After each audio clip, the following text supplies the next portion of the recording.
Msikilizaji, karibu sana katika sehemu ya 4 ya simulizi hii pendwa kabisa ambayo inakwenda kwa jina la Melanda. Hii ni sehemu ya 4. Kumbuka sehemu ya 3 tulishia pale ambapo kijana wetu Johnson alikuwa katika car wash na Melanda alifika na yule mume wake ambaye kwa sasa anaishi naye. Na kuna timbwili kubwa sana ambalo lilitokea pale car wash. Johnson akafanya fujo na mwisho wa siku sasa bosi wake akaamua kumtimua kwa sababu ameharibu biashara. Kitendo cha yeye kufanya vurugu kwa Melanda ilitafsirika na bosi wake kwamba kinaharibu taswira ya biashara yake. Kwa hiyo Johnson akawa ametimuliwa. Sasa nini ambacho kitaendelea mara baada ya hapo? Sehemu hii ya 4 sasa inakupa majibu kwamba kipi ambacho kiliendelea. Kumbuka kwamba simulizi hii imeandikwa na mtunzi Sam Dafoe na hapa ni Simulizi Zetu Media. Karibu sana. Kama ndo mara yako ya kwanza unajiunga nasi, unaweza kuwasiliana nasi ama ukajiunga pia kupitia grupu letu la WhatsApp kupitia nambari ya simu ya 0757 567253. Tuma tu ujumbe kupitia nambari hiyo, ukiandika niunge, basi utaweza kuunganishwa moja kwa moja na grupu letu la WhatsApp la Simulizi Zetu Media. Unaweza pia ukatufuatilia katika mitandao mingine ya kijamii kwa jina hilo la Simulizi Zetu Media, hasa kwa upande wa Audiomack ambako huko tunaweka simulizi kwa njia ya sauti. Mimi naitwa Pasco Tuliano. Basi nikukaribisha moja kwa moja katika sehemu ya 4 ya simulizi hii ya Melanda mpaka tunaachana. Basi Johnson anaendelea kutusimulia. Anasema, msikilizaji, huwa wanasema hakuna siku mbaya maishani, si ndio? Kila siku ni nzuri kwa sababu huja na mafunzo ndani yake. Basi kwangu siku hili nifundisha ya kwamba mtu anayeitwa Melanda ni zaidi ya mchawi ama mwanga katika maisha yangu. Sitakiwi kabisa kumkumbatia. Basi nikajilia zangu kiapo ya kwamba kamwe sitokuja kulia kisa yeye wala kudondosha machozi. Haiwezekani. Yaani mtu ambaye unampenda kwa dhati ya kutukane mbele za watu halafu bado umpende? Hapana. Sikuwa mimi tena. Uamuzi wangu ukasimama ukidai kwamba mimi na Melanda ni maadui na sio tena maeksi. Nikajawa na hasira sana, msikilizaji. Basi niliporudi nyumbani nilikuwa nimechoka sana. Kutokana na hasira ambazo nilikuwa nazo, ikanipelekea hadi kuondoa kila picha katika chumba changu. Huku nikiwa najisemea moyoni na kufuta katika kichwa changu, mbwa wewe, kwa nini ulikuja katika maisha yangu? Yaani ulikuja kwa lengo la kuniumiza? Mwanamke gani wewe, huna roho ya huruma? Unataka nikupendaje mimi? Nikupende kwa staili gani Melanda? Kwa nini unanitesa hivi? Wapi nimekukosea mimi mama? Nilijiambia kwa hasira huko machozi yakinidondoka. Upendo wa dhati niliokuwa nimeubeba kwa Melanda, kiukweli msikilizaji, haukuwa na mfano katika moyo wangu. Mwanamke huyu nilimpenda kuliko kumpenda kwenyewe, yaani kuliko neno lenyewe kupenda. Sijui nizungumzaje ili uweze kunielewa msikilizaji, na ningezungumza vipi ya kwamba nilimpenda Melanda. Kiukweli nililia kwake na ndipo niliamini. Hauwezi kulia kama haujapenda msikilizaji. Sikupenda kuendelea kuteseka. Njia pekee niliona ni kuondoa picha zake pale ndani. Nilitoa picha hadi nilipomaliza. Nikajitosa kitandani kutafuta usingizi. Huu ulikuwa ni usiku mrefu sana katika maisha yangu. Kila nilipojaribu kuvuta usingizi haukuja akilini. Johnson, unalala, una furaha gani wewe? Melanda hakupendi. Umefukuzwa na kazi pia. Unalalaje sasa? Hebu amka, acha upumbavu. Ondoka, nenda ukanywe pombe. Nenda kwao ukatie fujo kule. Vunja vioo na kila kitu hadi wakome. Hii ilikuwa ni sauti ya ndani yangu, nafsi ya upande wa pili ikiwa inanishauri hayo. Msikilizaji, kiukweli ushauri huu niliufanyia kazi. Nikiwa nimetoka nje kwa ajili ya kwenda kulewa kama ambavyo mawazo yangu yalinituma, ghafla simu yangu iliita. Niliitazama kwa haraka sana. Jojo. Nikapayuka huku moyo ukienda mbio kuliko kawaida. Jojo, kwa nini ulikuwa kimya? Ulikuwa wapi siku zote hizo? Nilimuuliza. I'm sorry, naweza kukuona muda huu? Uko wapi? Ndio naingia nyumbani sasa hivi. Lakini mimi sina nauli. Hela kiukweli nilikuwa nayo msikilizaji, lakini sikutaka kujionesha kama ninayo. Si unaelewa, nilishaitamani pombe tena wakati huo. Au sijali, agiza Uber. Uje tu, pesa ipo huko hakika. Jojo alikata simu. Nilisimama kwa muda huku nikitafakari kama niende ama nisiende, maana tayari hapo nilikuwa na akili ya kwenda baa kulewa pombe.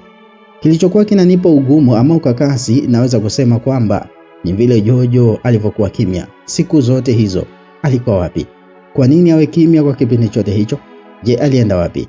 Alishindwa hata kunipa taarifa. Maswali yote mjibuji alikuwa ni Jojo, na kwa bahati mbaya zaidi hakuwepo karibu yangu kwa wakati huo. Nikajiona mjinga kama sitokwenda kwa Jojo. Nilirequest Uber na dakika 10 mbele ilikuwa miguuni mwangu. Nikamwelekeza dereva yule wapi naelekea. Basi tukaanza safari. Ilichukua dakika 45 kwa sisi kufika sehemu ambayo Jojo anaishi. Nilimpigia simu, akaja getini, akamlipa pesa, kisha tuliingia ndani kwao. Kwa muda wote huo tangu analipa pesa, Jojo alionekana kutokuwa na furaha, ijapokuwa hakuacha kuzungumza. Nikahisi kabisa ni kama kuna kitu kinaendelea katika kichwa chake, na kuna mambo ambayo anapitia ni magumu sana. Sasa, kwa nini ulikuwa kimya Jojo? Ulikuwa wapi siku zote hizi? Nilimuuliza mara baada ya salamu. Akaniambia, I lost my dad. Yaani nimempoteza baba yangu. Jojo alinijibu akiwa ametokwa na machozi. Nilishtuka. Ina maana Mr. David amefariki? Lini kapoteza maisha mzee huyo? Ilikuwaje? Nikashindwa kupata jibu. Yani unamaanisha baba amefariki? Jojo, baba amefariki kweli? Yeah, kafariki. Alikuwa anaumwa moyo akiwa Singida. Tukapelekwa India huko na ndiko mauti ulimpata. Mungu wangu, Mungu wangu, jamani baba mko wangu. Pole sana mama. Nilimsogelea na kumkumbatia huko nikimpiga mgongoni. Niwe tu mkweli msikilizaji. Ingawaje nilikuwa namuogopa sana Mr. David, lakini taarifa ya kifo chake ilinishtua. Ilikuwa ni taarifa nzito nisiyoweza kustahimili. Machozi yalianza kunitoka hata mimi mfariji mwenyewe. Natumaini baba yangu atakuwa amepumzika sehemu salama huko aliko, alisema Jojo. Kisha nikamuuliza, vipi mmeshazika kwani? Yeah, since last week tulizika Butiama. Samahani, mimi sikujua kabisa yani. Pole sana. Akamwambia mimi ndo napaswa kuomba msamaha, lakini enzi za mwisho wa uhai wake alinisisitiza nikupende sana, nikujali, nikuthamini kama mwanaume wa maisha yangu. Jojo alifunguka. Akaangua kilio cha kwikwi kilichonifanya nimkumbatie na kumliwaza. Kisha nikamwambia, dunia bila furaha sio tena dunia. Furaha bila watu haiwezi kukamilika Jojo. Mimi ni Johnson, mwanaume niliyebeba mapenzi ya dhati, lakini mapenzi yangu nayapeleka wapi? Hilo ndilo swali nzito sana na gumu kwangu. Naweza kujibu swali hili endapo ukiwa mbele yangu Jojo. Ni kwamba mapenzi yangu yote naweka kwako. Najua umempoteza baba yako, lakini hujanipoteza mimi. Bado dunia yako ya furaha iko pale pale. Naomba nikuahidi Jojo, nitakupenda hadi siku tunaingia kaburini. Nilimliwaza na kumhakikishia maneno hayo matamu kweli kweli. Jojo alijihisi amani moyoni. Akaniambia anahitaji kurefresh mind, kama angeweza kutoka basi atoke na mimi siku hiyo. Nikamuuliza, tunaenda wapi sasa? Akaniambia, hiyo ni Sinatrida, wameandaa tafrija kwa ajili yangu. Tunaweza kwenda huko? Ni wapi huko? Warehouse Masaki. Basi hakuna shida. Nilimhakikishia. Welcome to my room. Alinikaribisha niende katika chumba chake. Basi niliongozana naye tukiwa tumeshikana mikono, huko tukiwa tunapiga kisi za hapa na pale msikilizaji. Unajua tena, kila mmoja alikuwa na furaha. Tukaingia katika chumba chake. Oya kuna watu wanaishi msikilizaji. Mmoja wapo ni huyu binti. Jojo alikuwa na chumba kina kila kitu ndani yake. Pia kulikuwa na kabati 7 ambazo kila moja aliandika jina la siku, yani Jumanne, Jumatano, Ijumaa, Alhamisi, siku zote za wiki unazozijua msikilizaji. Alafu pia kulikuwa na kabati jingine ambalo halikuwa na jina. Nikamuuliza, na lile linafanya kazi gani? Nilishaandaa kabati na nguo kwa ajili yako. What? Ulijuaje kama tutakuwa wapi? Na unajuaje kama tutakuwa pamoja? Hilo ni swali nalo jamani. Hebu nenda kachague za kuvaa au ngoja nikakuchagulie. Nataka upendeze leo kuliko kawaida, alisema Jojo. Kisha akapiga hatua hadi katika kabati. Pale kulikuwa na suti rangi ya blue ambayo haikukolea sana. Akaweka juu ya kitanda, kisha akatafuta viatu na kuniwekea juu ya kitanda pia. Saa nayo haikuwa mbali pamoja na cheni. Mjuba sikuwahi kuvaa vitu vya aina hii na vyenye gharama kubwa katika maisha yangu kiukweli msikilizaji. Wewe mwenyewe unanijua Hii ndio mara yangu ya kwanza. Nikajiona nimepata maisha balaa. Nikajiona nimetusua msikilizaji. Basi baada ya hapo tulielekea bafuni.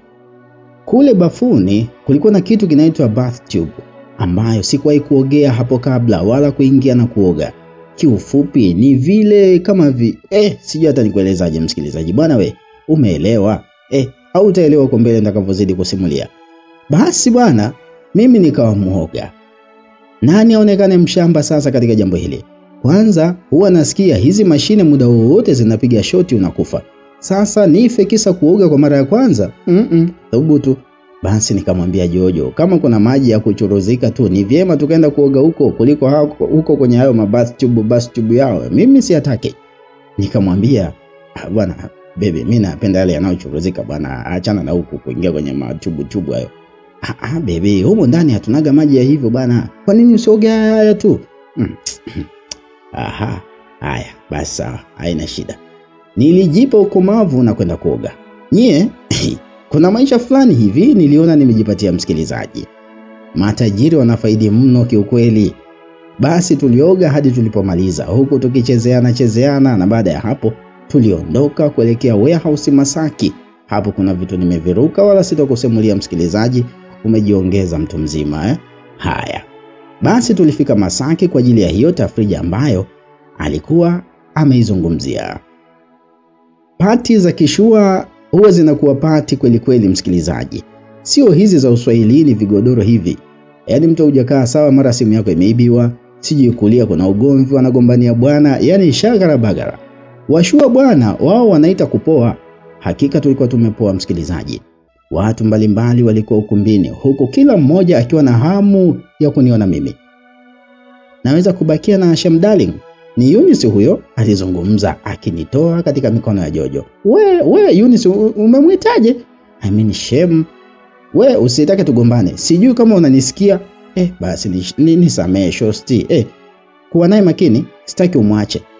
Alinitahadharisha Jojo. Sasa nini tena nitake msikilizaji kama sio kupendwa kwa aina hii? Nini kingine kija katika maisha yangu kama sio kuwa na mwanamke anayenijali kiasi hiki? Kisha kuna sauti ya kiume ilinifuata na ikaniambia, Jojo amekuandalia gari pamoja na kampuni moja aliyoachiwa na baba yake. Mali zote zitakuwa chini yako. Niliambiwa na mwanaume huyo. Nikamtazama Jojo. Yaani kweli napewa gari? Aise, sikuamini. Halafu sio gari tu bali na kampuni kabisa. Nilihisi kuchanganyikiwa kiukweli msikilizaji. Nilikuwa na amani kuliko kawaida na sikuamini hadi niliuliza, "Wewe nani alikwambia?" Mimi ndo najua kila kitu kuhusu Jojo. Siamini. Wait. Alipiga kimya kidogo na kunionyesha upande alipokuwa Jojo. Alikuwa amesimama na mwanaume ambaye sikujua ni nani. Akanirudisha katika mazungumzo akisema, "Yule anaitwa Rhino. Anampenda sana Jojo lakini hana muda naye. Akili yake yote ipo kwako." Kwa hiyo amekuja hapa kufanya nini sasa? Sijajua maana hakuna mtu ambaye amemwalika hapa.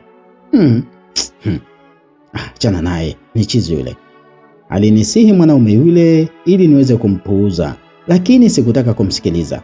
Nilipiga hatua hadi alipokuwa Jojo. Nikamshika kiuno huku nikimgeuza na kumpiga mabusu, yani denda mbele ya yule mwanaume. Nikisema, "Nimekumisi tayari mke wangu." Nilimuona mshikaji akinipiga jicho kali sana la kuonya. Sikumjali. This is Rhino, ni mtu ambaye ananifuata na wala simpendi. Rhino, kutana na Johnson, huyo ndiye mume wangu. Jojo alinitambulisha. Nilimwona Rhino akidondoka kwa hasira. Hakutaka kuzungumza. Aliinuka na kuondoka taratibu. Sitaki wewe karibu na wanaume bana. Kuanzia sasa rafiki zako wewe ni wanawake tu. Sawa Jojo? Wivu, msikilizaji. Huu ni wivu huu. Wakati huo nilikuwa nimechukia mno kwa kile kitendo cha Jojo kusimama na mwanaume. Baby, sio kwamba nilikuwa naye. Yeye kaja hapa bila ruhusa yangu bwana, sijamwalika hata. Okay, tuachane na hayo. Party inaanza saa ngapi? Basi ilibidi nifunge mada na kuanzisha mada nyingine. Nikufupishie tu msikilizaji ni kwamba tuliendelea na party, nikakabidhiwa gari pamoja na kampuni ambayo baba yake aliiacha. Ni kama masiara hivyo msikilizaji, ni kama kitu cha kimasiara ambacho unashindwa hata kuamini. Lakini mimi ndugu yako kutoka katika kuosha magari hadi kuja kumiliki kampuni nikiwa kama CEO, na kuambia ukweli haki tena. Halikuwa jambo dogo. Yaani kama hapa ningekuwa nimeroga basi ningekwambia kwamba mganga wangu alikuwa mkali sana, mnoma balaa. Jojo alinitambulisha kwa rafiki zake pamoja na baadhi ya wafanyabiashara, yani business partners ambao anashirikiana nao. Basi siku iliyofuata nilienda kuanza kazi katika kampuni mpya nikiwa kama mkurugenzi. Kulikuwa na wafanyakazi wazuri sana ambao walinikaribisha. Amechukua nafasi ya baba yangu, kwa hiyo nategemea nidhamu itapatikana kwa kila mmoja wenu katika ofisi hii. Ufanisi wa kazi naomba usipungue bali uongezeke maradufu. Johnson, yeyote ambaye atakuwa anakuchekea, atakuvunjia heshima, hakikisha kwamba unamfukuza, sawa? Hatutaki undugu katika kazi. Jojo alihutubia katika mkutano wa kwanza pale ofisini. Hivi ndivyo majukumu yangu mapya ya kazini yalianza rasmi, msikilizaji. Basi ndio hivyo, mlala hoi mimi nikahama kabisa sehemu ambayo nilikuwa nimepanga kule Maji Matitu, na sasa naishi kwa mwanamke. Maisha yalienda kasi, tukaishi kwa amani. Jojo alikuwa ni mtu mwema sana kiukweli. Mwaka wa kwanza ukapita nikiwa kama CEO wa kampuni. Nilifanikiwa kuipa faida ya milioni 500 ile kampuni. Haya yalikuwa ndio mafanikio makubwa kuwahi kutokea katika kampuni hii.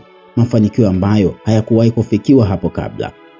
Sijakosea kuwa na wewe hakika, Jojo alinisifia wakati tukiwa tunapata chakula cha mchana nyumbani. Baby bwana nawe, unajua hii ni kampuni yetu, kwa hiyo natakiwa nipambanie ili tutimize malengo yetu, si ndio? Kweli kabisa baby. Hata hivyo nataka kufungua kampuni nyingine iwe kama tawi. Nani anafaa kusimama ama kuisimamia unavyodhani? Mimi nahisi tutaajiri mtu tu. Mimi siwezi kusimamia kote sehemu mbili. Akamwambia no. Hivi wewe kwa nini asiwe Priscilla yule dada yako? Ili mali zisiende mbali. Hebu jitahidi kesho ongea na dada yako, yeye wifi yangu Priscilla, sawa? Then baada ya hapo next week ninafungua kampuni, atasimamia, sawa? Jojo alisisitiza. Naweza kusema alikuwa smart sana. Mtu ambaye anajua nini mwanaume anataka. Kuipenda familia yangu ndio kitu alikuwa anajua katika maisha yake. Alimpenda sana pia mama yangu kwa sababu hadi kwa wakati huo alikuwa tayari alikwisha kumjengea nyumba mama yangu mzazi maeneo ya Kigamboni ambako alikaa na Priscilla. Mapenzi yapi mengine ni yatake kama sio haya, msikilizaji? Ningekuwa mjinga sana kama ningemsaliti mwanamke huyu aliyeiona dhahabu katika mchanga akaichukua na kuisafisha. Kwa hiyo nilienda kuongea na Priscilla. Hatimaye kampuni ikafunguliwa na Priscilla akasimama kama mkurugenzi wa ile kampuni ambayo ilikuwa ni tawi kutoka kampuni mama. Kila mmoja alinipongeza kwa maamuzi haya niliyoyafikia. Unajua ukiwa tajiri bana, kuna vitu ambavyo ukisema hauwezi kuvifanya basi utavifanya tu. Hela ina tabia ya kutubadilisha, msikilizaji, kiukweli. Basi mimi ndugu zenu, kutokana na njaa zangu kipindi cha nyuma, basi nilijiapiza sitakuja kupiga simu. Nilipopata hela, mbona nilienda mwenyewe? Si unajua lazima uweke mwili sawa, kujibrand ni muhimu sana Basi siku moja nilikutana na Rethan wakati natoka gym. Unamkumbuka huyu Rethan Yule rafiki yake na Melanda. Naye pia alikuwa akiingia katika hiyo gym. Aliponiona tu alinisimamisha, lakini sikumpa sikio. Nilienda kufungua gari yangu kisha huyo niliondoka. Rethan alinitazama sana hii siku. Na hisi alishangaa nimepata wapi pesa kiasi kile. Nimeng'aa, nimenawiri na kwenda gym na na gari kali sana. Siku hii nikaipuza. Siku zikaenda bwana. Lakini nakumbuka kuna siku nilienda gym kama kawaida. Niliacha gari yangu nje na kuingia ndani. Baada ya kunyanyua chuma kwa muda mrefu nilitoka nje. Nikakutana na Rethan kwa mara ya pili. Naye aliponiona alinisalimia. Hey, Shem, mambo? Sasa jamani, who is she? And who is her Shem? Who are you? Huku sikutegana huku. Who are you by the way? Shem who? Shem gani tena jamani? Haya. Akaniuliza, vipi mbona unanishangaa? Aliuliza tena. Nikamwambia mimi sikufahamu. Au wewe unanijua? Yuko wewe Johnson, ina maana unijui? Mimi ni Rethan bwana. Nikamuuliza, Rethan? Ndiyo jamani. Rethan yupi? Johnson, hebu acha masiara bana. Ni yule rafiki wa Melanda bana. Bana sio mbaya ukanikumbusha, nikumbushe. Jamani, mimi ni Rethan jamani. Kwa hiyo hadi Melanda umfahamu au? Mimi nikamjibu nikamwambia, wewe utakuwa umenichanganya I'm sorry. Nilimjibu. Nikatoa simu yangu na kucheza kidogo. Nikaona uchawi umefika sasa. Nilimtazama kuanzia juu hadi chini bila hata kumpa muda wa kuzungumza. Nilipanda katika gari na kuondoka, lakini nikiwa njiani simu yangu iliita. Nilipotazama niliona namba ngeni. Nikajua labda ni watu wa pale kazini kwetu ambao wanataka bidhaa. Nikasogeza gari pembeni na kupokea. Baada ya kupokea, nikasikia sauti, msikilizaji. Hebu sikia hii sauti. Mambo mme wangu, kipenzi changu Johnson, nimekumisi. Sauti unayofikiria ndio yenyewe msikilizaji. Sauti ya mwanamke msaliti. Sauti ya Melanda ndio nilikuwa nimeisikia katika masikio yangu. Kwa hivyo Melanda anataka kurudi tena katika maisha yangu ama ni nini? Nilijiuliza. Nikampa sikio ili kujua shida yake hasa ni nini. Nilimjibu, nani wewe? Johnson. Niambie. Do you have a time? Yani una muda? No. Wewe nani mwenzangu? Mimi ni Melanda hapa. Sina muda. Nahitaji tuongee. Tutaongea nini sasa? I'm sorry, naweza kukuona? Nope. Just do it for me. Akimaanisha fanya hivyo basi kwa ajili yangu. Nikamwambia sahau. Nilimjibu na kukata simu. Pumzi nzito nilishusha. Sikuamini kama nimeweza kuishinda vita kubwa ambayo ilikuwa ikipita ndani ya moyo wangu. Ndiyo, ni vita ya kumzuia Melanda asiendelee kuzungumza. Kwani kuna muda moyo wangu uliniambia mpe sikio, msikilize. Na wakati huo kuna muda mwingine moyo uliniambia inabidi nile buyu bwana, nisonge na maisha yangu. Kiukweli hata kama nilitaka ama hata kama nilikata simu, lakini nilijiona nimefanya maamuzi ambayo si sahihi. Kwa nini sasa nisimsikilize? Nilijihisi ni kama nimejiumiza sana. Lakini maamuzi ya mwisho yalikuwa ni kumblock ile namba ili asiendelee kunisumbua. Basi nilifanya hivyo na nikaanza safari ya kurudi nyumbani.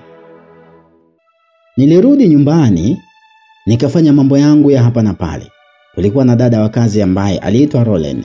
Huyu ndio mara nyingi alikuwa akisaidizana na mke wangu. Hata hivyo saa nyingine nilikuwa naingia jikoni kuandaa chakula mimi mwenyewe msikilizaji. Siku hii nayo ilikuwa ni miongoni mwa siku chache ambazo niliingia jikoni. Tunafanyaje kuhusu mpango wa ndoa? Jojo aliniuliza akiwa anachezea maji na kuninyunyizia usoni. Na kusikiliza, maana mimi ukisema lini, siku yoyote tu mimi niko tayari kwa kila kitu. Kuna mjomba wangu yuko Paris. I was waiting for him. Nilikuwa namsubiri, kwa bahati mbaya sasa amesema hataweza kuja kutokana na shughuli zake za kisiasa ambazo anaziendesha kule. Kwa hiyo mimi nakusikiliza tu wewe. Basi tupishe mwaka huu kwanza upite, then mwakani tuoane. Au unasemaje? Nilimjibu. Jojo alikuwa ni miongoni mwa wanawake waelewa sana msikilizaji, ambao sijawahi kuonana nao ama kukutana nao katika maisha yangu. Nilipompa ratiba ya kuahirisha ndoa, alinielewa na hakuweka ubishi wa aina yoyote ile. Hii ikawa ni furaha kwangu. Lakini wakati tunaendelea kupiga story, ghafla niliona mwenzangu akikimbilia katika sinki. Sijakaa sawa, akatapika. Ina maana tayari nimeshampa mimba? Nilijiuliza huku nikimsogelea. Sorry baby. Pole. Vipi? Asante, nimekuwa nikijihisi hii hali. Hali gani tena? Nahisi kama nina ujauzito. Wewe, kweli? Kesho inabidi tukapime. Alinisisitiza, nami nikamhakikishia kwamba kila kitu kitakuwa sawa. Nisikufiche msikilizaji, kwa wakati huu nilikuwa na furaha sio kitoto, kwa sababu nilijua nakwenda kuwa baba, na kwenda kuwa mwanaume ambaye atayafurahia maisha vizuri. Nikakumbuka jinsi gani ambavyo nilivyomtunza na kuilea mimba. Nikakumbuka jinsi ambavyo nilitunza na kuilea mimba ya Lisa. Moyoni niliumia, kwa maana nilihisi huenda na huyu pia ningeambiwa si wangu hapo baadaye. Lakini nikajipa moyo. Unaonekana kama una furaha. What's happening? Niko vizuri. Kiukweli niko na furaha. Kweli bebe? Ndio, niko na furaha. Okay. So unataka awe mtoto gani? Wa kiume, ili nyumba ichangamke bwana. Nilizungumza nikiwa napiga magoti na kupiga busu tumbo la Jojo. Niliona akitabasamu, akahema kimahaba. Furaha ilikuwa ndani ya moyo wake. Si unajua kubusiwa tumboni sio tatizo la nini? Mtu yeyote anaweza kufanya hivyo. Swali ni kwamba ni nani ambaye anakubusu? Hapo ndipo kwenye utamu ulipo. Kwa mwanamke mjamzito, kushikwa tumbo na mwanaume anayempenda ni sehemu kubwa ya furaha kwao. Nililitambua hili hata kipindi kile nilipokuwa na Melanda kabla hawajamroga na kuchoropoka naye mwanamke yule. Siku iliyofuata tulienda hospitali na kila mmoja alikuwa na furaha isiyo kifani kwa sababu tulikuwa tukitaraji kwamba mtoto wa kwanza katika maisha yetu angepatikana siku chache zijazo. Huyo ni mjamzito, daktari alituarifu. Miezi mingapi daktari? Inaenda kwenye miezi 5 sasa. Mbona sikujua? Yaani miezi 5? Jojo alitamaki. Una tumbo dogo, ujue una tumbo dogo Huoni nyonyo zako zimekuwa kuwa? Huoni tofauti na mwanzo? Haya, asante. Alishukuru na tuliondoka hospitali huku tukiwa na furaha mno. Ni nani asiyependa kuwa baba katika ulimwengu, msikilizaji? Na kuuliza, labda mwanachuo asiyekuwa na mbele wala nyuma, anayehofia coursework za chuoni, ama mwanaume aliyekuwa na mahusiano na wanawake wawili halafu aliyempa mimba ni yule asiyempenda. Hapa unaambiwa usiyempenda kaja. Kwangu ilikuwa ni siku ya furaha mno. Mbona wafanyakazi wote pale ofisini walijua kwamba mke wangu ana ujauzito? Chezea mimi wewe. Nilimtaarifu kila mmoja kwamba anaenda kuwa baba, hadi laptop na makablasha yangu yalijua mimi ni baba mtarajiwa. Basi bwana, ikakatika kama miezi 2 hivi tangu ujauzito utambulike. Jojo alikuwa akikaa nyumbani kwani tumbo lilishaanza kuchomoza sasa. Mtu pekee ambaye alikuwa anamwangalia kwa kipindi hiki ni dada wa kazi Rolen, na mara nyingi nilikuwa nampigia sana simu ili kujua anaendeleaje pindi ninapokuwa ofisini. Mie tena kwa kumdekeza mke wangu, utaniambia nini? Kwa wakati wote huo sikuwahi kutafutwa na Melanda, msikilizaji, tangu ile siku mara ya mwisho. Kimya kilikuwa kikubwa sana tangu ni mlambe block siku zile. Basi nakumbuka siku moja nikiwa ofisini, simu yangu iliita sana. Ilikuwa ni namba ngeni ambayo sikujua ni ya nani. Nikajiuliza kulikoni, nikaipuzia. Lakini muda mchache mbele alikuja sekretari na kuniambia kwamba kuna mgeni wa kike ana mazungumzo na mimi. Nani? Kasema anaitwa Melanda. Melanda? Huyo anatoka kampuni gani? Hajasema, ila ameniambia na mazungumzo na CEO. Yupoje huyo Melanda? Yupoje? Hebu nieleze. Ni mrefu, maji ya kunde, ana lipsi fulani hivi za kuvutia, macho yake mazuri. Huyo sekretari naye alivyokuwa anaeleza hatari. Basi nikamjibu, okay, hebu mwambie aje. Nilimruhusu naye akaenda kumuita. Dakika 2 mbele mlango ulifunguliwa na Melanda aliingia ndani. Ni kweli alikuwa Melanda wangu, msikilizaji. Mwanamke msaliti ambaye alinidhalilisha vilivyo. Bado alikuwa katika uzuri wake. Kanenepa vizuri. Sijui kama alikuwa anakula kuku broiler, hata sielewi. Sijui alikuwa anakula nini. Dimples zake bado zilikuwepo. Macho yake mazuri pia yalikuwepo. Kila kitu ambacho nilimwacha nacho mwaka 1.5 uliopita bado alikuwa nacho. Unataka nini? Nilimuuliza pasi hata kumtazama. Sauti yangu ilikoroma vilivyo, utadhani ni simba. Kwa nini unakuwa mkali? Sema ulichojia. Unafuata nini? Naomba tuzungumze, sina muda. Johnson. Tangu lini ukaita jina langu kimaba hivyo? Akaja kwenye reli akiwa analegeza sauti kwa kusema, Johnson, Kwa nini hutaki kujua anapitia nini kwa sasa? Machozi yakaanza kumdondoka. Akanitazama usoni. Sasa, wewe unataka nikusikilize ili weje? Nikishajua mimi nitanufaika nini na hicho ambacho unataka kunieleza? Okay, nimejua. Kwa hiyo nateseka mwenzako. Yaani mimi nikwambie tu, yaani hapo bado hujasema. Yaani hapo mpaka useme nakwambia. Nikamjibu hivyo. Akaniambia najua nimekukosea sana Johnson, lakini bado kwako nitabakia kuwa mwanamke ambaye ulinipenda sana. Sitaki kujua hilo. Alafu umeng'ang'ania tu mwanamke ambaye nitabaki nilimpenda. Kwa wewe maana yake unaangalia upande wangu tu. Wewe kwako ukunipenda, sio? Sio hivyo. Bado sijamaliza kwangu pia. Wewe utabakia kwa mwanaume ambaye alinionyesha upendo wa dhati sijawahi kuona kiukweli. Nikamwambia huna hadhi tena ya kuonesha huo upendo. Hebu ondoka sasa hivi Melanda. John, unasemaje? Mimi ni Melanda, mwanamke ambaye niliamini kwamba pesa ndio kila kitu katika dunia hii. Kwa hiyo pesa ndio kila kitu Si ndio kila kitu? No Johnson, nimegundua pesa is nothing when your true love is needed. Akimaanisha pesa sio kitu pale upendo wa dhati unapohitajika. Akaendelea kwa kusema pesa na upendo vinaweza kuwa pamoja, lakini ukweli sio hivyo Johnson. Nikamwambia naona umekuja kunimotivate Yaani leo umekuja kunimotivate, si ndio? Akaambia Johnson, kule sehemu ambako nilienda mimi na mwanao yani Lisa sio salama. Sio salama na hakujawahi kuwa salama hata kidogo. Hebu just imagine. Naonekana mzuri hapa mbele yako lakini moyoni mwangu na waka moto mkubwa sana. Najuta kukusaliti na kukunyima haki ya kumlea mtoto wako ambaye ni Lisa. Najuta na niko tayari kurudi kwako ili tuishi kama zamani. Niko tayari kukupenda Johnson na niko tayari kuzikwa na sikutaka aendelee kuzungumza msikilizaji. Nilimtimua. Toka nakwambia toka. Sitaki kelele hapa. Jones, wewe. Hivi wewe uelewe kitu gani ambacho hujaelewa? Toka nje nakwambia.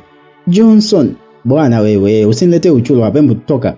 Nilimtoa nje na kwenda kwa secretary nikimwambia, we Balbina, hivi huyu mtu kuanzia leo sitaki akanyage hapa tena. Sawa? Sawa bosi. Balbina alinielewa, kisha nilienda kwa mlinzi. Naye nikamchana kuwa sitaki mazoea na yule mtu katika ofisi yetu. Iwe mwanzo na mwisho kwake kumruhusu mtu kama huyo kukanyaga pale. Wote walinielewa. Nilirudi tena ofisini ambako nilichanganyikiwa sana msikilizaji. Melanda anataka kusema yule mtoto ni wa kwangu? Hapana. Vile vipimo vya DNA vipo sahihi bwana. No. Sio kweli. Nilizungumza kwa sauti. Johnson, Melanda sio mjinga. Huenda kweli anateseka huko aliko. Je, utaiacha damu yako ikiteseka kisa tu mama yake alimpa mwanaume mwingine mtoto? Nafsi yangu ikanishtua na ikanisuta pia ikizungumza maneno hayo. Sasa nikawa nimejigawa pande mbili msikilizaji. Kulikuwa na mimi ambaye sikuwa tayari kuona Melanda akirudi tena katika maisha yangu kabisa kutokana na kile ambacho kilitokea huko nyuma. Pia kulikuwa na mimi wa upande wa pili ambaye nilitaka kuthibitisha kama kweli Melanda yale aliyoyaongea muda mfupi uliopita alimaanisha kweli. Kufika hapa nikawa njia panda bila kujua kwamba naingia katika makosa ambayo yangenigharimu na kuharibu ndoa yangu na mfumo mzima wa maisha yangu. Yangeharibu maisha yangu yote na maisha ya Jojo kwa ujumla. Basi jioni ilipofika nilirudi nyumbani. Nikamkuta Jojo akiwa amenuna hatari. Sikujua kwa nini. Labda ni kisirani tu cha mimba. Nilijisemea na kwenda kumshika hivi kidogo.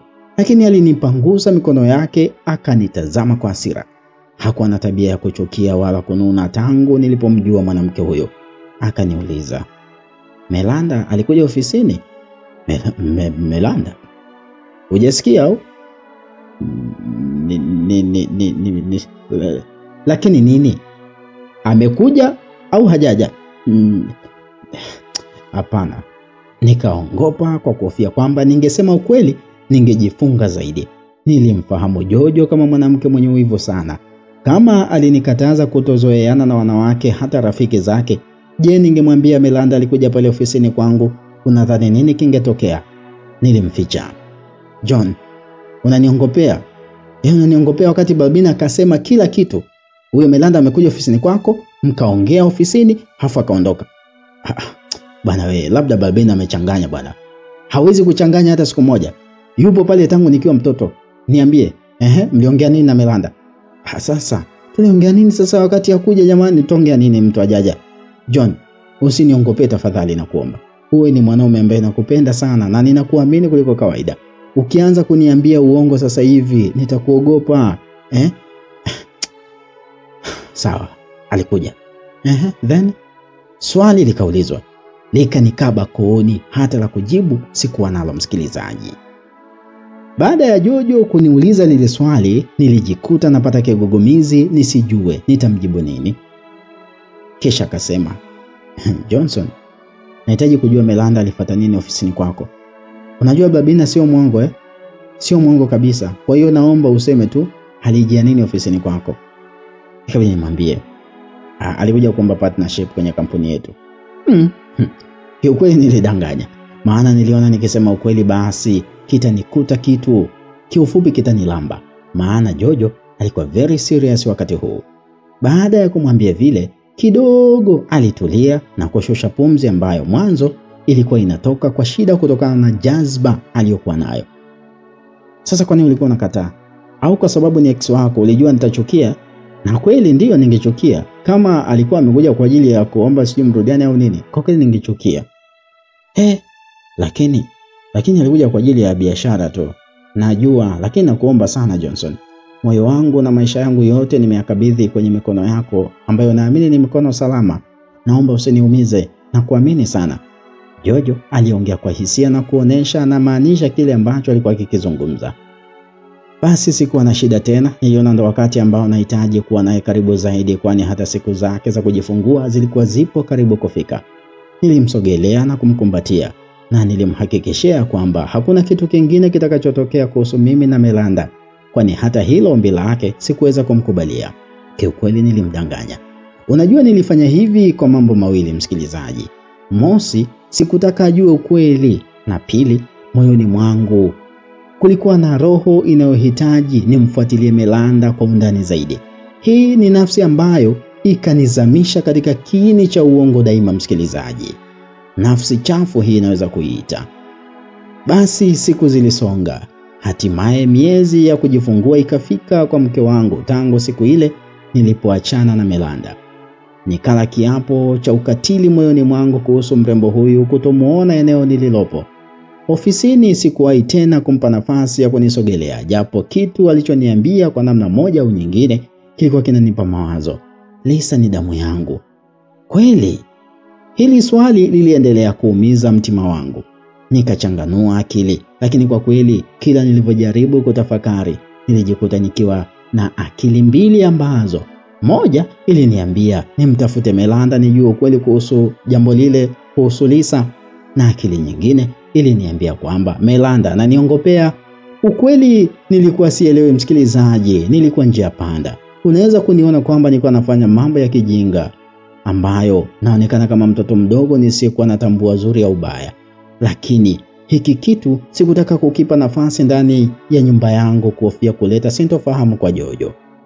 Baada ya miezi ya kujifungua kufika, Jojo alifikishwa hospitali ambapo aliwekwa wodi ambayo ilikuwa ni private, yani wodi binafsi, akiwa chini ya uangalizi maalum wa madaktari bingwa katika hospitali ya Muhimbili. Kumbuka Jojo ana pesa nyingi sana. Watu wanavyosema ni kwamba pesa inaweza kununua kila kitu. Basi natakiwa tuelewe kwamba msemo huo una ukweli ndani yake, kwa sababu pesa alizokuwa nazo Jojo zilimfanya kupewa huduma safi na nzuri kabisa ambayo kila mtu angetamani kuipata mara tu akifika hospitalini pale. Basi nikiwa nimesimama nje ya wodi aliyokuwa Jojo, Eunice ambaye ni rafiki mkubwa wa Jojo alifika eneo lile. Akaniambia, Johnson, kuna taarifa yoyote kuhusu Jojo? Aliniuliza akiwa na hali ya wasiwasi, kwa sababu ukiachana na mambo yote, lakini ile ndio ilikuwa mimba ya kwanza kwa Jojo. Kwa hivyo wasiwasi lazima uwepo juu ya mpendwa wake. Nikamwambia hapana, sijapewa taarifa yoyote. Hata hivyo nasubiri wakunga wanaomsaidia wanipe majibu. Nilimjibu Eunice ambaye baada ya kumpa ile taarifa ni kwamba alipokea simu na kusogea pembeni kuongea. Sikutaka kufuatilia sana kwa sababu mawazo yangu kwa wakati ule yalikuwa yapo ndani ya ile wodi aliyokuwa Jojo. Basi nilizidi kusimama pale kwa muda sana, lakini sikujali muda ule niliotumia kusimama pale. Nilichokuwa nakiomba ni Jojo ajifungue salama, nami nipate bahati ya kuitwa baba na mtoto ambaye naweza sema nina imani kwa 95% na zaidi ya kwamba ni wangu. Hizo 5 naziacha kwa Mungu mwenyewe, maana wanawake aha. Haya. Basi nikiwa pale alifika mmojawapo kati ya wakunga waliokuwa wanamsaidia Jojo kujifungua. Alifika na kushika bega. Nilishtuka na kumwangalia usoni. Uso wake ulionesha tabasamu pana, kitu ambacho kilinifanya nami kuonesha tabasamu kama mrejesho wa kile ambacho amekianzisha. Niliweka sawa masikio yangu kusikiliza taarifa ambayo ingetoka kwenye kinywa cha mkunga yule. Samani dokta, samani. Mke wangu anaendeleaje? Niliuliza huku nikiwa anajiweka sawa kabisa na tayari kwa kupokea taarifa ambayo kwa namna moja au nyingine niliamini itakuwa taarifa njema. Hongera sana mister. Mkeo amejifungua salama kabisa. Msikilizaji, hivi unajua ile furaha ambayo unaipata ama anaipata mwanaume yeyote mwenye kiu ya kuitwa baba baada ya kuambiwa mke wake amejifungua salama? Yote 9. 10 furaha inakuja kuwa kubwa zaidi pale ambapo mtoto uliyetegemea atazaliwa ndio huyo amekuja. Hapa kwenye swala la mtoto gani amezaliwa kidogo sikuwa najua, lakini kwa furaha niliyoipata niliamini mtoto yeyote yule ambaye amezaliwa basi ni zawadi kwangu. Asante sana Mungu. Ni mtoto gani amezaliwa? Dume baba, alijibu kifupi huku akiendelea kuachia tabasamu lake. Jibu lile lilinifanya kupiga kelele hata sijui zilitokea wapi, lakini ni katika hali ya kuonesha furaha niliyokuwa nayo. Zile kelele zilimfikia Eunice ambaye alikuwa ndio ametoka kuongea na ile simu yake aliyoipokea muda mfupi uliopita. Shem nini tena? Kuna nini? Jojo ameshajifungua? Ndio, yani amejifungua mtoto wa kiume. Nimepata simba Shem. Asante Mungu jamani. Nikikwambia msikilizaji, nilikuwa na furaha isiyoelezeka, sijui kama utanielewa. Lakini ndio hivyo. Nilikuwa na furaha ambayo siwezi kuielezea ukanielewa kwa haraka kiasi hicho. Basi tulimwomba yule mkunga kwenda kumuona Jojo, naye hakuwa na hiana, alitupa ruhusa kisha tukaingia kumuona Jojo. Ilikuwa ni furaha ambayo sitokuja kuisahau katika maisha yangu yote. Halafu sasa kikubwa na kizuri zaidi, yule mtoto ni kama alichukua baadhi ya vitu kabisa kutoka kwangu. Alikuwa amerithi muonekano wa vidole vyangu, lakini hata kichwa pia kilikuwa changu copyright. Sio sasa kwa sababu nimesema kichwa kilifanana na mimi basi mkadhani labda kichwa changu ilikuwa ni kibovu. La hasha. Nina kichwa kizuri bwana. Sio kichwa kikubwa wala kidogo sana. Kwa kifupi nilikuwa na kichwa kizuri ambacho kilichangia kuongezeka kwa uhandsome wangu msikilizaji. Katoto kalifanana na mimi, lakini pia kalimfanana mama yake. Lakini pia kalifanana na mama yake kwa asilimia kubwa kuanzia mdomo na macho. Huyu mtoto akija kuwa mkubwa, wadada watakuwa wanapanga foleni getini kwangu. Nilijiwazia tu. Niliongea ile kauli ambayo iliwafanya Eunice na Jojo wakacheka sana.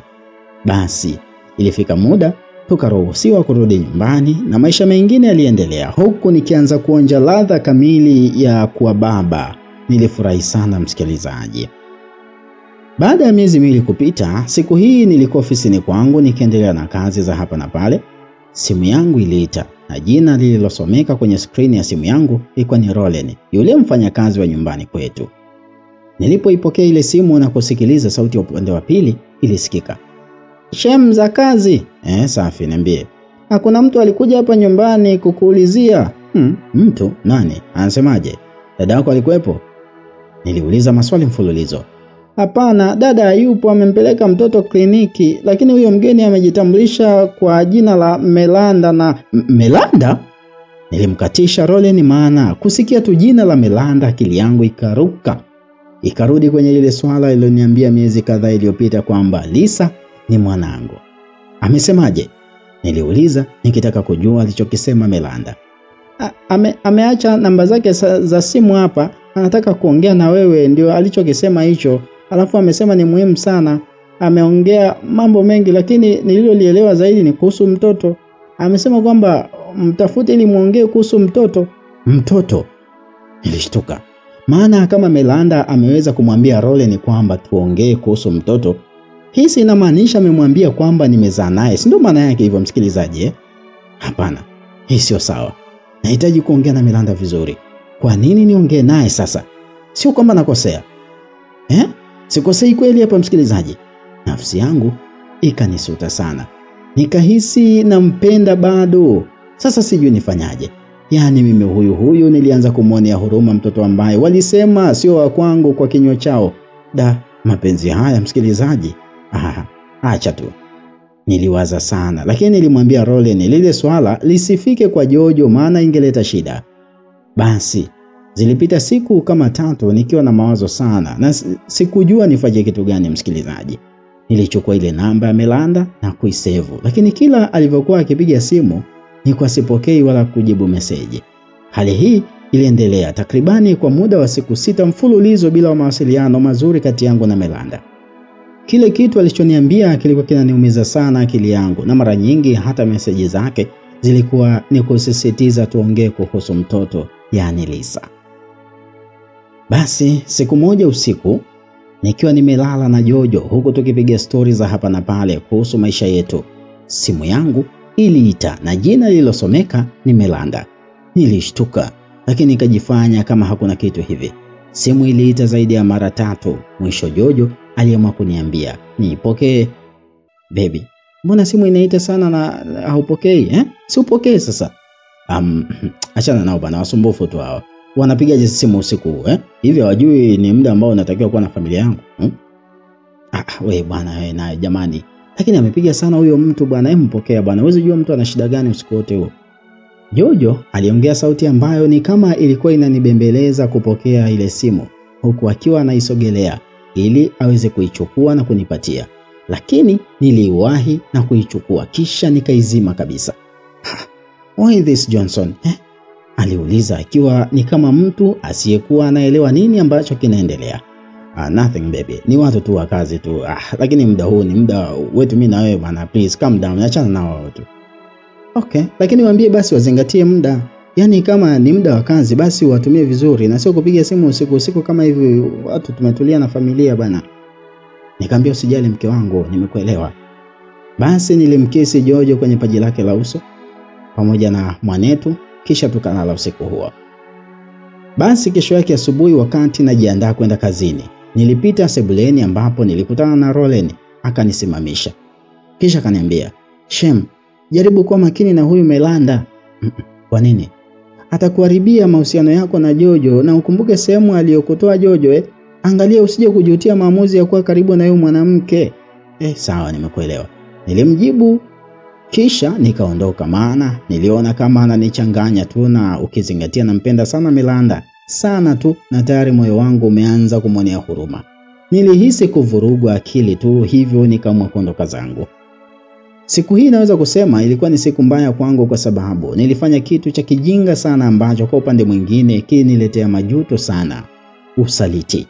Siku hii nilikuwa ofisini, nikapokea simu ya Melanda na kuongea naye. "Yes, karibu ofisini. Leo sina kazi nyingi sana. Naomba uje uniambie kila kitu kuhusu Lisa. Nahitaji kujua ni mtoto wangu au ni mtoto wa Thomas." "Sawa Johnson, nakuja sasa hivi." Simu ilikatwa na nilikuwa tayari kumsubiri Melanda. Baada ya muda kidogo alifika akiwa amependeza sana. Melanda alikuwa ni mwanamke mrembo sana msikilizaji. Siwezi kuacha kumsifia hata siku moja, hata unione mimi mtu wa ajabu msikilizaji, kwa sababu ni miongoni mwa wanawake warembo sana kati ya wanawake warembo ambao nimewahi kukutana nao katika maisha yangu. Aliongozana na Lisa ambaye alikuwa katika mkono wake wa kulia. Aliponiona alinikimbilia mtoto yule na kuja kutuama katika miguu yangu. Moyo ukanilipuka. "Johnson, tazama damu yako hii. Umemwona Lisa? Ameamua kurudi tena katika maisha yako." Nafsi ile ya giza ikawa inanishawishi hivyo. Nilisalimiana na Melanda kisha tukaanza kuongea. Aliongea mambo mengi sana, ikiwemo kunielezea ukweli juu ya mtoto wangu ambaye ni Lisa. Alisema ukweli wote na kukiri kwamba hata daktari aliyefanya vipimo vya DNA alihongwa pesa na kutoa majibu ya uongo. Ina maana Lisa kweli msikilizaji ni mwanangu. Sikuamini, japo ule ndo ulikuwa ukweli, na huu ndo ukweli kabisa ambao nakuambia msikilizaji. Lisa alikuwa ni mwanangu halali kabisa. Melanda alinisimulia mambo mengi sana, huku akiniahidi kunisimulia mambo mengine aliyokuwa anafanya Thomas kama tungekutana kwa mara nyingine tena. "Nakubali kuwa nimekukosea sana kukutenganisha na mtoto wako. Damu yako hii. Kitendo cha mimi kukutenganisha na mtoto wako ni kibaya sana, lakini niko mbele yako kutubu na kuomba msamaha kwa kile nilichokifanya. Nilishawishika na Rethan, hazikuwa akili zangu zile. Tafadhali nisamehe Johnson." Alizungumza kauli hii akiwa anatokwa na machozi kuliko kawaida. Niliingiwa na roho ya huruma msikilizaji. Kumbuka bado nampenda. Nafasi yake moyoni mwangu haijawahi kufutika, pamoja na yote ambayo aliwahi kunifanyia. Nikajikuta nasimama na kumkumbatia Melanda huku nikimbembeleza bila kujua ilikuwa ni hatari kwangu kiasi gani, kwani Nilisahau kabisa kama nilikuwa ofisini na mlango ulikuwa haujafungwa na funguo. Wakati tukiendelea kukumbatiana, mlango wa ofisi yangu ulifunguliwa na aliyeingia hakuwa mwingine msikilizaji, bali ni Jojo akiwa amembeba mtoto wetu aliyeitwa Jaydan. Jojo alinikuta nimemkumbatia Melanda ambaye nilidai kuwa ni business partner tu. Angeniamini vipi ikiwa tumekumbatiana sasa? Partnership gani hiyo ya kukumbatiana ofisini? Hey, msikilizaji. Hii ni sehemu ya 4. Simulizi inaitwa Melanda. Johnson na Melanda wamekutwa ofisini na Jojo wamekumbatiana. Jojo atachukua maamuzi gani? Nini ambacho kitaendelea mara baada ya hapo? Tukutane katika sehemu ya 5 tufahamu kile ambacho kitaendelea. Lakini tuandikie maoni yako. Niandikie maoni yako hapo sehemu ya comment, niambie namna ambavyo maamuzi ambayo ameyafanya Johnson ni sahihi ama si sahihi.